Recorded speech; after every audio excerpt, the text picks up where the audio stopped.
Another episode of All Things Ecom. I'm here with Manoj Baushal. Today we're gonna talk about the strategies that we exactly used, to help this brand scale to 200K per month.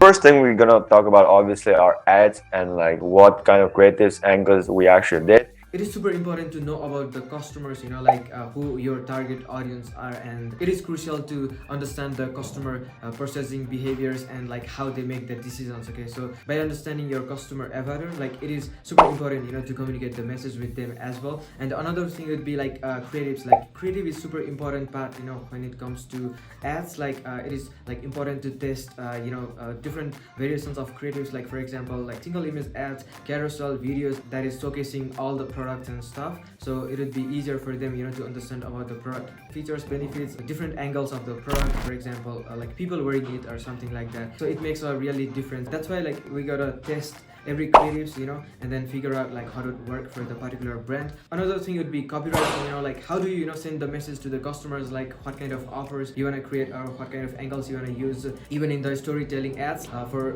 top of funnel audience as well. Like if you create a brand story representing your brand image, so it is super important, like to incorporate in the copywriting as well. Another thing is audience targeting. While targeting the audience, we gotta understand like who are the target audience, and like there are different funnel of audience. If you are targeting the warm audience, your copy should be like personalized, I'd say, so that they will relate to the message that you are sending, they will relate to the offers that we are giving. Okay, so it is super important. What they were doing before, like what were wrong with their ads, and like what were they doing wrong before, and you saw it and you were like, oh, they shouldn't be. Basically, like they were doing good with ads, I'd say, because like they're doing around like 40K in revenue, and they were profitable, of course, but they were struggling with scaling. The campaigns, like they were not testing anything. They didn't have any kind of winners. They just run ads. What comes into their mind, and they just like keep running until it stops performing. Like that was the case. But what I did is like we tested a lot of creatives, ad copies, audience, and like ad placement with even like different offers by testing other storytelling, some long form copies, some like short form copies as well, to figure out like how to work for this brand. And then like after finding some winners, I aggressively scale the winners, and that helped a lot, like to scale this brand faster as well. And also we're running other testing campaigns on the other hand, like so that everything is going with the flow. Like okay, if the creative is working right now, it doesn't mean like it will work forever. Okay, so we gotta test everything, and then like it is kind of an ongoing process. You also lowered the cost per sale. Yeah, of course. Like initially, like they were just running ads, and then like they would like turn off the ads. It is not performing. They will like just keep running, like. But what I did is like I tested a lot of things and immediately kill the ads like that are less performing or like non-performing, and then kill those winners. And while scaling, they were giving the best results. Okay, I created a new campaigns as well, like CBO campaigns, by stacking all those winners, and the cost per purchase was really low. What was some angles essentially that you took and you pushed them to essentially make? Like they're just running designed kind of like creatives, just like they have written the product name and some little features. What we made them to do is like we asked them to create like other videos as well, be more creative, like even clicking the pictures, like editing, and even with the video, like I helped creating the engaging videos, so that like people would interest them to watch videos for the longer time. So like it is also important to take care about the retention. Basically brand image, right? I saw they were running just like mock-up stuff, and we just started telling them like do more videos, like make it more interesting, like do more hooks, basically show the brand image in a very different kind of ways. Another very important factor of your revenue and really retargeting is emails and SMS. And this brand, like they were doing again all right, but not a lot of fashion brands understand that emails and SMS play actually a huge part when it comes to your revenue. Like if your emails and SMS don't do around 20 to 25% of your total revenue, then you should 100% bump it up to that, because you don't have to pay more money into ads that much, and you already have a subscriber list, so you just have to know how what the client was doing like wrong with their emails and SMS, what they were missing out essentially. Yeah, they were not utilizing all the important flows. Basically, like they had the welcome series, but we created other flows like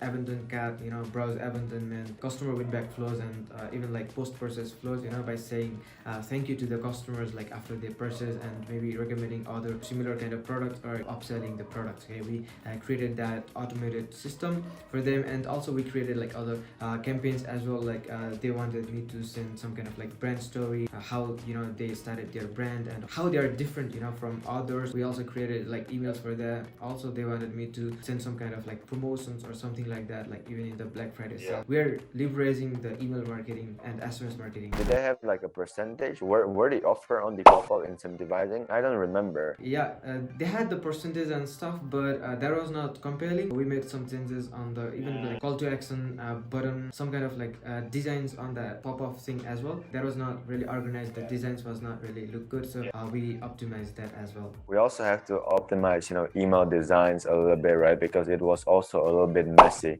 the same way as the pop-up. Basically, it didn't give like a kind of brand image. One of the most important thing, a fashion brand, you think of, oh, I need to be creative, brand image, product, but you totally forgot about the website funnel. A lot of people tend to forget about website conversion rate, right? And if your conversion rate is like 0.8%, which means to get that one customer, you need at least 130 visitors to get to one customer, because that's 1%, right? But if you optimize it correctly to, let's say, 2%, you don't need to pay more for traffic, but you just need to be focusing on your current website, and you don't need to even pay for ads or campaigns. They're not like using like high quality kind of images, like they're just using without optimizing the resolutions, like that was looking really messy in the product page. I told them to like fix those images, like create like add the high quality images and stuff. Also like add some sections like to give reviews and ratings, so that like there would be enough social proof, okay, that will also motivate the audience to make some purchasing decisions. So that's part like regarding the CRO. Previously they're running the campaigns, but like their call to actions was not really good, or let's say like they're trying to incorporate some kind of like 10% discount or something like that, like even though they were just like writing the copies as an information or announcement or something that was not persuasive. So I worked on writing persuasive ad copies as well. Another thing would be like we worked on the like bid optimization, like we made sure the website is mobile friendly and stuff, so